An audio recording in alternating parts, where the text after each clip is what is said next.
안녕하세요. 오늘은 2022년 9월 25일 일요일 아침입니다. 저는 네파교회와 놀스베이를 섬기는 정선옥이라고 합니다. 제가 살고 있는 이 캘리포니아 여름에는 비가 내리지 않는 건기 기간이 계속됩니다. 그런데 지난주 일요일부터 정말 오랜만에 비가 내렸습니다. 그런데 제가 이미 알고 있었던 사실이긴 하지만 다시 자학할 수 있는 놀라운 일을 하나 발견했습니다. 그것이 무엇이냐 하면요. 저희 집 뒷뜰에는 텃밭이 있습니다. 그래서 단비가 내린 지 하루가 지난 월요일에 밭에 나가 보았습니다. 그러면서 밭에 심겨두었던 여러 가지 야채들이 어떻게 되었는지를 살펴보고 있었는데요. 그 살펴보면서 제가 감탄사를 발할 수밖에 없었고 하나님께 항복할 수밖에 없는 그 놀라운 사실을 다시 한번 자각하게 되었습니다.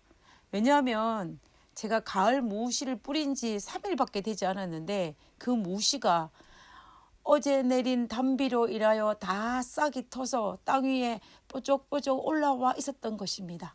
그뿐만 아니라 여름부터 뿌려둔 대파 씨가 있었는데 제가 아무리 물을 주고 줘도 씨들이 들쑥날쑥 나오는 것입니다. 그런데 세상에나 하나님께서 하루 단비를 내리시니까는 땅속에 숨겨져 있던 모든 대파 씨들이 발화를 해서 땅 위에 올라와 있는 모습을 제가 발견한 것이었습니다. 제가 그 모습을 보면서 나도 모르게 하늘 향하여 두 팔을 벌리고 하나님 당신이 이겼습니다 라고 외쳤습니다. 사람이 아무리 물을 주고 아무리 잘 가꾼다고 하여도 안 되는 것을 하나님께서 단 한 번의 비로 모든 씨들을 발화시키는 모습을 살펴보면서 다시 한번 하나님의 능력이 얼마나 큰지를 다시 한번 확인할 수 있는 시간이었습니다. 그래서 제가 하나님 당신은 진정한 승자이십니다 라고 외치면서 하나님의 능력과 하나님의 그 놀라우심을 인정할 수밖에 없었습니다. 하나님은 진정한 승자이십니다. 하나님은 언제나 이기십니다. 승자 되시는 우리 하나님이 우리 하나님이라는 사실이 얼마나 감사한지 모르겠습니다. 우리는 절대로 이 사실을 잊지 말아야 할 것입니다. 제4기 이번 주 교과를 시작하면서 우리는 언제나 승자 되시는 하나님이 우리 하나님이라는 사실을 다시 한번 기억하면서 교과를 시작했으면 좋겠습니다. 기도드리고 오늘 교과를 살펴보도록 하겠습니다. 기도하겠습니다. 하늘에 계신 저희들의 아버지, 우리 하나님이 되어주심을 인하여 감사를 드립니다. 하나님, 언제나 승자 되시고 언제나 우리와 함께 하시고 죽음을 이기시고 우리에게 영원한 생명을 허락하여 주신 하나님의 능력으로 인하여 감사를 드립니다. 아버지, 오늘 이 아침에도 우리의 하나님 되시는 우리의 영원한 승자 되시는 하나님을 마음속 깊이 생각하는 하루 되게 하여 주옵기를 간구하며 거룩하신 예수님의 이름으로 기도드렸습니다. 아멘. 예, 감사합니다. 오늘부터 2022년도 제4기가 시작이 되었습니다. 4기에서 다룰 주제는 죽음 그리고 미래의 소망입니다. 하늘에서 발생한 죄악이 아담과 하와가 범죄에 동참함으로 죄의 싹슨 사망이라는 율법에 의해 이 땅에 사는 모든 사람들은 죄의 싹신 죽음을 맞이할 수밖에 없는 상황이 되었습니다. 이 땅에 살았던 에녹과 엘리야를 제외하고 모든 사람은 죽음이라는 아픔에 직면했었습니다. 오늘 이 시간에도 수많은 사람들이 이 죽음이라는 아픔을 직면하고 있고 우리의 가까운 친척이나 가족도 이 죽음이라는 아픔에 직면했었고 그리고 우리는 그 고통스러운 죽음의 터널을 같이 가슴 아파하고 또 예수님께서 재림이 지연된다면 우리 또한 그 죽음이라는 고통스러운 아픔을 우리 스스로 당하게 될 것입니다. 죽음은 분명히 힘든 일이고 고통스러운 일임에는 틀림이 없습니다. 그러나 성경에서는 분명히 주께서 사랑하는 자에게 죽음을 주시도다라고 하였습니다. 그러므로 죽음이라는 것은 분명히 고통스럽고 힘든 일이기는 하지만 또 다른 한편으로는 죽음이라는 것을 다른 관점에서 바라볼 수 있다라는 것입니다. 왜냐하면 하나님께서 당신의 사랑하는 자에게 죽음을 주셨기 때문에 단순히 죽음이 고통스럽기만 하지 않는다는 것입니다. 그래서 이번 한 개 동안은 죽음을 단순히 고통스러운 것으로 바라보지 아니하고 다른 관점인 죽음을 하나님께서 사랑하는 자녀에게 허락하신 산소망이라는 관점에서 살펴보도록 하겠습니다. 그래서 우리는 이번 한기를 통해서 죽음에 대한 새로운 관점, 고통이 아닌 소망이라는 관점으로 바라볼 수 있게 되기를 진심으로 바랍니다. 그럼 이번 주 첫 번째 시간으로 완벽한 우주의 반역에 대해서 살펴보도록 하겠습니다. 먼저 이번 주 기억절의 말씀을 살펴보겠습니다. 이사야 14장 12절입니다. 너 아침의 아들 계명성이여 어찌 그리 하늘에 떨어졌으며 너 열국을 엎은 자여 어찌 그리 땅에 찍혔는고. 기억절에서 우리는 악의 실체가 누구인지를 밝히고 있습니다. 하나님께서 보기에 심히 좋았다라고 말씀하신 이 완벽한 지구에 어떻게 악이, 죄가 들어왔고 오늘과 또 같은 이 죽음이라는 고통을 우리가 겪게 되었는지, 이번 주에는 악의 근원과 그 기원에 대해서 이번 주에 살펴보게 될 것입니다. 그러면 오늘은 그 첫 시간으로 일요일 소지의 제목은 창조, 사랑의 표현입니다. 창세기 1장에 보면 하나님께서는 지구를 창조하시는 모습을 묘사하고 있습니다. 하나님께서 첫째 날 그리고 둘째 날 지구를 창조하신 이후에 자신이 창조한 이 지구를 바라보며 하나님께서 무엇이라고 말씀하셨습니까? 보기에 좋았더라라고 하셨습니다. 그리고 셋째 날 또 창조하신 이후에 그 창조한 창조물을 바라보시며 좋았더라라고 반복하셨습니다. 하나님은 매일 자신이 창조한 그 창조물을 바라보며 좋았더라고 감탄하셨습니다. 그리고 마침내 인간까지 창조하심으로 그 창조의 모든 사역이 마쳤을 때에는 하나님께서 심히 좋았더라고 감탄하셨습니다. 이 말은 무슨 의미입니까? 이 말에는 여러 가지 의미가 있겠지만 그 중에 하나는 하나님께서 창조한 이 지구는 어떠했다? 완벽했다라는 것을 우리는 알 수가 있습니다. 제가 그림을 배운 적이 있습니다. 그런데 그림을 그리다 보면은 계속 흠이 보입니다. 그래서 계속 고칩니다.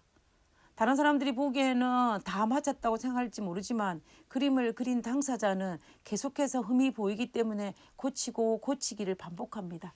그냥 포기하고 붓을 손에 놓지 않으면 계속해서 끝낼 수가 없기 때문에 그냥 끝내는 것입니다. 그러나 여전히 흠은 보입니다. 심지어 액자를 만들어 놓고도 아쉬운 곳이 한두 군데가 아닙니다. 아마 어떤 화가라도 자신의 그림에 100% 만족한 사람은 없을 것입니다. 왜요? 자신이 보기에 완벽하지 않다라고 생각했기 때문일 것입니다. 그런데 우리 하나님은 이 지구를 창조하시고 난 이후에 심히 좋았더라고 감탄하실 만큼 이 지구는 완벽하셨습니다. 그러나 지금 이 지구는 어떠합니까? 완벽합니까? 부족한 이 인간이 보기에도 이 지구는 절대로 완벽하지가 않습니다. 엉겅퀴가 있고 가시도 있고 양육강식이라는 새로운 개념이 등장하여 서로를 공격하며 공격합니다. 심지어 인간도 그 틀 안에 들어가 서로 공격하고 공격합니다. 절대로 완벽하지가 않습니다. 한 번은 언니와 여동생 2명의 여청년을 함께 침례 공부를 시켰던 적이 있습니다.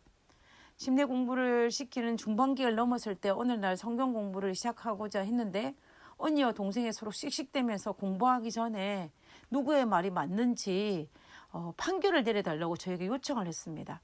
전날 밤에 언니와 동생이 이 주제를 가지고 다투다가 결론을 내지 못했다라고 말하면서 저에게 질문을 했던 것입니다. 그 질문이 뭐냐면은 모기를 누가 창조했느냐라는 질문이었습니다. 언니는 모기는 하나님께서 창조하셨다라고 주장을 했고, 반면에 동생은 모기가 이렇게 나쁜데 하나님께서 창조하실 리가 절대로 없다라고 생각하면서 사탄이 이 모기를 창조했다라고 주장을 했습니다. 그래서 그날 밤에 언니와 동생이 밤새도록 이것을 가지고 토론을 했다고 합니다. 그러나 결론이 나지 않아서 저에게 이 질문을 한 것입니다. 자, 그러면 여러분은 어떻게 생각하십니까? 모기는 과연 누가 창조했다라고 생각을 하십니까? 여러분 헷갈리십니까? 모기는 과연 누가 창조했을까요? 사탄은 창조의 능력이 있습니까? 없습니까? 창조의 능력이 없습니다. 그러니까 당연히 사탄이 모기를 창조할 수가 없습니다. 그렇다면은 하나님께서 사람의 피를 빨아먹고 병균을 전염시키는 모기를 창조했을까요? 하나님께서 사람의 피를 빨아먹고 병균을 옮기는 모기를 창조하지 않았습니다. 그러면 이상하죠. 도대체 모기는 누가 창조를 한 것일까요? 한번 예를 들어 보겠습니다. 하나님께서 사자를 창조하셨습니까? 네, 하나님께서 창조하셨습니다. 그러나 오늘날 우리가 알고 있는 동물들을 잡아먹고 사람에게 위협을 가할 수 있는 사자를 창조하신 것은 아닙니다. 하나님께서 창조하신 사자는 모든 동물들과 잘 지내고 사람들과도 잘 지내는 착한 동물로 창조하셨습니다. 그러나 인간이 죄를 지음으로 말미암아 죄악이 이 땅에 들어옴으로 말미암아 그 착한 사자가 악한 사자로 바뀐 것입니다. 마찬가지로 하나님께서 모기를 창조하셨지만 오늘날 우리가 알고 있는 이런 모기가 아니라 이 천년계의 유익한 모기로 창조함을 받았는데 죄로 말미암아 오늘날 이런 나쁜 모기로 전락했다라고 볼 수 있는 것입니다. 그러므로 하나님께서 유익한 모기를 창조하셨지만 죄로 말미암아 오늘과 같은 모형의 모기가 되었다라고 보는 것이 성서적입니다. 마태복음 13장에 보면은 알곡과 가라지의 비유가 나오는데요. 이 가라지의 비유에서 밭에 가라지가 많이 있는 것을 보고 종이 주인에게 묻습니다. 밭에 좋은 씨를 뿌리지 아니하였나이까? 그런데 가라지가 어떻게 생겼나이까? 라고 질문합니다. 그때 주인이 대답하기를 원수가 이렇게 하였다라고 대답하였던 것을 기억하실 것입니다. 마찬가지로 하나님께서 온 세상을 완벽하게 창조하셨지만 원수는 인간으로서는 도저히 이해하거나 설명하기 힘든 죄의 씨앗으로 이 세상을 더럽혔다라는 것입니다. 이 땅에서 부모만큼 자녀를 사랑하는 사람이 있을까요? 아마 없을 것입니다. 하나님께서는 우리가 이 땅에서 부모가 되게 함으로 말미암아 하나님의 사랑을 정말로 조금 맛보게 하셨습니다. 오늘 교과창에서 요한 1서에서 하나님은 사랑이라고 하셨는데 하나님의 사랑이라는 사실이 하나님의 창조 사역의 본질에 대해 우리에게 무엇을 말해주는지에 대해서 설명하고 있습니다. 첫 번째는 사랑은 본질적으로 감출 수 없이 표현되어진다라는 사실입니다.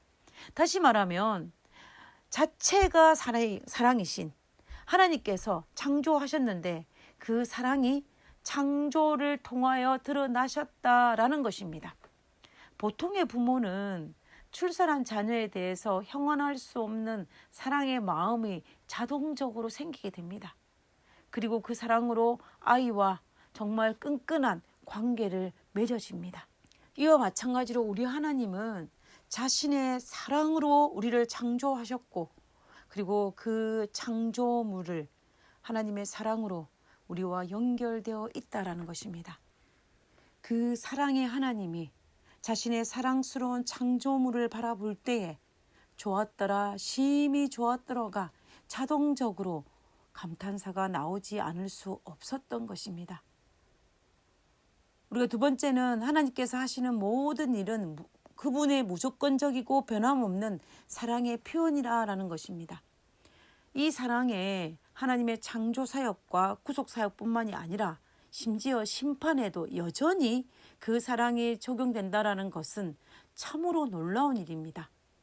부모가 자녀를 훈계할 때에 사랑하기 때문에 훈계하지 않습니까? 사랑하지 않으면 관계가 없으면 우리는 잔소리를 하지 않습니다. 훈계를 하지 않습니다. 그러나 우리가 사랑하기 때문에 잔소리를 하고 훈계를 하는 것입니다. 아마 여러분들도 이런 경험을 많이 해보았을 것입니다. 우리가 타인에게 잔소리하고 훈계하는 것은 결코 쉬운 일이 아닙니다. 자칫 잘못하면 오해를 불러올 수도 있고 사랑하지 않으면 바르게 자라는 것에 관심이 없기 때문에 우리가 그게 쉽게 잔소리하거나 훈계를 하지 않습니다. 그러나 부모는 어떻게 합니까? 쉬지 않고 올바른 훈계를 하기 위해서 부모는 자녀에게 끊임없이 반복하여 훈계합니다. 왜냐하면 부모는 그 자녀에 대해서 자신의 자녀에 대해서 정말 절대적이고 무조건적인 사랑을 이미 하고 있기 때문입니다. 이와 마찬가지로 더 큰 사랑으로 우리 하나님께서 우리를 대하시기 때문에 하나님의 심판은 또한 하나님의 사랑의 또 다른 표현이라는 것입니다. 그래서 공의는 그분의 보좌의 초석이며 그분의 사랑의 열매이다라고 말할 수 있는 것입니다. 자, 그러면 세 번째는요. 하나님은 사랑의 본체이시기 때문에 죄의 창시자가 될 수 없다라는 것입니다. 하나님은 사랑이시기에 모기를 창조할 수도 없고 가라지를 창조할 수도 없습니다. 왜냐하면 사랑의 본체이신 그분의 품성과 완전히 반대되기 때문입니다. 결국 사탄은 완벽한 세상에 죄의 씨앗을 뿌림으로 말미암아 더럽혀졌다라는 것입니다. 하나님께서 우리를 그분의 형상을 따라 그분의 모양대로 그분의 사랑의 본체이신 하나님을 닮게 창조하셨는데 우리가 사탄의 죄를 선택함으로 말미암아 죄의 모양이 되었다라는 것은 참으로 슬픈 일입니다. 사형수의 아들을 포기할 수 없었던 부모처럼 하나님께서는 죄로 더럽혀진 우리를 포기할 수 없어서 그 죄악을 담당하기 위해서 이 땅에 오셨고 십자가에서 우리의 죄악을 담당하셨다라는 것은 정말 하나님의 사랑이 얼마나 깊은지를 우리가 알 수가 있습니다. 부모가 계속 자녀와 깊은 사랑의 관계를 나누기를 원하는 것처럼 우리 하나님도 우리와 깊은 관계를 나누기 원한다는 사실을 우리는 잊지 말아야 할 것입니다. 하나님은 우리를 사랑하시기 때문에 우리를 창조하셨고 창조 세계를 바라보며 우리는 하나님의 사랑을 발견해야 합니다. 오늘 하루도 하나님의 피조물인 나와 내 주변의 사람들을 바라보며 그리고 창조 세계를 바라보며 하나님의 본성이신 사랑을 발견하고 감탄하는 하루가 되기를 간절히 바라면서 오늘 교과를 마치고자 합니다. 기도하고 마치겠습니다. 비록 죄로 인해 많이 망가져 버리긴 했으나 창조 세계 곳곳에 담겨있는 하나님의 사랑을 더 많이 발견하고 그것으로 인해 감격하고 싶습니다. 제 눈을 밝혀주셔서 저를 향한 하나님의 사랑의 고백을 더 많이 발견하게 해 주시옵소서. 하늘 계신 저희들의 아버지 감사합니다. 하나님께서 우리를 어떠한 마음으로 우리를 창조하셨는지를 알게 하심을 감사합니다. 하나님의 그 사랑에 오늘의 우리가 있음을 인하여 감사합니다. 그리고 오늘 이 자리에 설 수 있게 하시고 하나님의 백성으로 살게 하심을 감사합니다. 하나님, 그 당신의 사랑을 날마다 바라보게 하시고 날마다 경험하게 하시고 날마다 정말 알아보는 그런 영적인 눈을 가지게 주여 도와주시옵소서. 오늘 하루의 삶도 천년계를 바라보며 내 이웃의 사람들을 바라보며 그리고 나 자신을 바라보며 하나님의 그 사랑의 깊이를 깨닫는 하루 되게 하여 주옵기를 거룩하신 예수님의 이름으로 기도드렸습니다. 아멘. 감사합니다. 좋은 하루 되시고요. 내일 뵙도록 하겠습니다. 감사합니다.